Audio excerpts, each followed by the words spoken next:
Where are you going to, miss? One of the men at the gate asked Mireille. I am going out. We would have to follow you then. Mireille leaned back, a bit taken aback by the response. Follow me? I can go out myself. This is the boss's orders and we have to follow it. You cannot go out without at least 2 guards. Mireille scoffed and rolled her eyes. I am just going to call him. She reached into her black bag and brought out her phone, and that was when it dawned on her that she did not even have his contact on her phone. Do you have his contact? She asked the guard. A mere guard cannot possess the contact of the boss, but you can get it from the head of guards. Mireille could not help but be surprised at how much Dante was being revered like he was a god. All right. The head of guards was already walking towards the both of them. Hello. Can I please have Dante's contact? Sure, the man replied, and Mireille handed her phone over to him. He inputted Dante's contact in it and gave the phone back to Mireille. Thank you, Mireille whispered and dialed the contact, but Dante was not picking up. She grumbled, walking a few steps away from the stiff-looking guards. She dialed his contact again, and this time he picked up at the second ring. Hello, princess, his voice came from the other line. I am about to go out now and I am being told by your men that I can't leave without guards. Why is that? Your brother asked me to keep you safe. I can't keep you safe if you are out of my sight. I am fine, Dante. Nothing is going to happen to me out there, so keep your men to yourself. Where are you off to then? Dante questioned.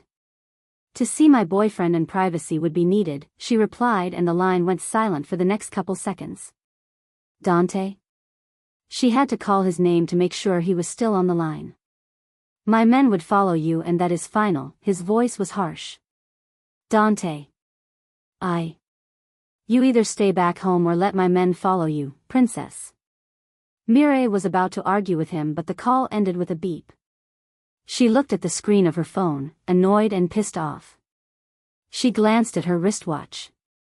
It was past 2 p.m. and the surprise she had prepared for Charles was ready at the restaurant. They were going to dine there, and then she would lead him to the hotel she had decorated, and she would give him her first time with loads of other gifts. Would you like to stay back? The man asked, and Mireille dropped her phone back into her bag and forced out a smile. Just 2 guards. Sure, ma'am.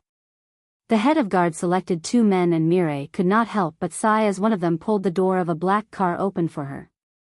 She had not intended to even take any of Dante's car out, but it was obvious that she did not have a choice now. She stepped into the back seat of the car, and the 2 guards got into another car behind her. Oh, so it's actually 2 guards and a driver. She forced out a smile to keep her fury in check.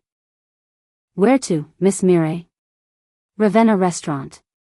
The drive began immediately, and Mireille looked out of the window, wondering if this was how she was going to live her life now.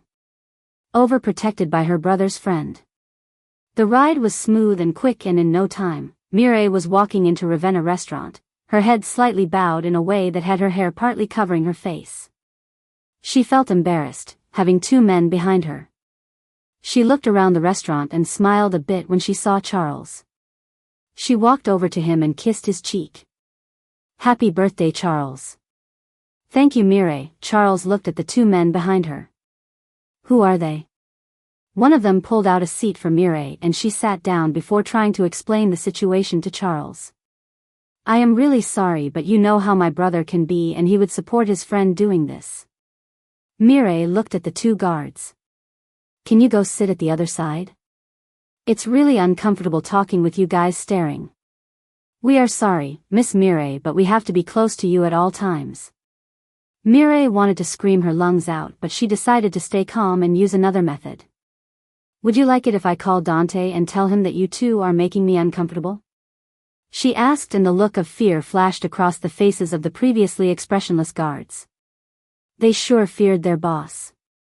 We will only be a few tables away. The 2 guards walked off to another table, and Mireille breathed out in relief. She turned to face Charles with an apologetic look on her face. I am really sorry, Charles. I did not mean for this to happen on your birthday. Charles forced out a smile. It's all right, I guess. He shrugged. I have something for you, but let's eat first, okay? Mireille was about to raise her hand to call out to the waiter, but Charles reached forward, held her hand and brought it down. Whatever you have to give to me, Mireille. I think you should keep it. Mireille's brows arched. What do you mean? I mean maybe we should end things and be friends? Mireille's face went pale. A breakup? She most certainly did not see that coming, and the thoughts of it broke her heart. I don't want you to be broken, Mireille. I just think that a relationship would not work for us. Friendship will be better, don't you think? No. No, Mireille whispered the words. No, Charles. Her voice raised slightly and the two guards immediately hurried over to her. Is he making you uncomfortable? You are. You are making me uncomfortable. Mireille yelled at the guards and turned back to Charles. I have been wanting to tell you this for weeks, Mireille. I figured out you are not ready for a relationship yet. Your brother is all over you, shielding you every single time. I barely even have a place in your life, and now? Your brother's friend too.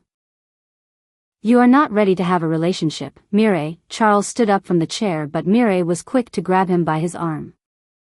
Please, Charles. I will do anything, just don't break up with me. I will break free from my brother's grip. Please don't break up with me, she pleaded with him with teary eyes, but Charles simply shook his head. This is the best decision for us. I hope you find someone who can deal with what I have had to deal with these past years. He took gentle hold of her hand and shook it off his arm.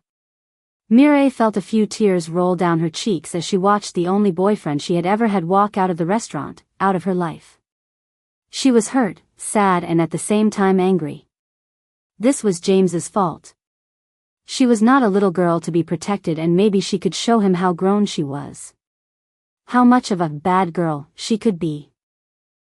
Please download Novels Ago and search the code in the upper left corner to continue reading.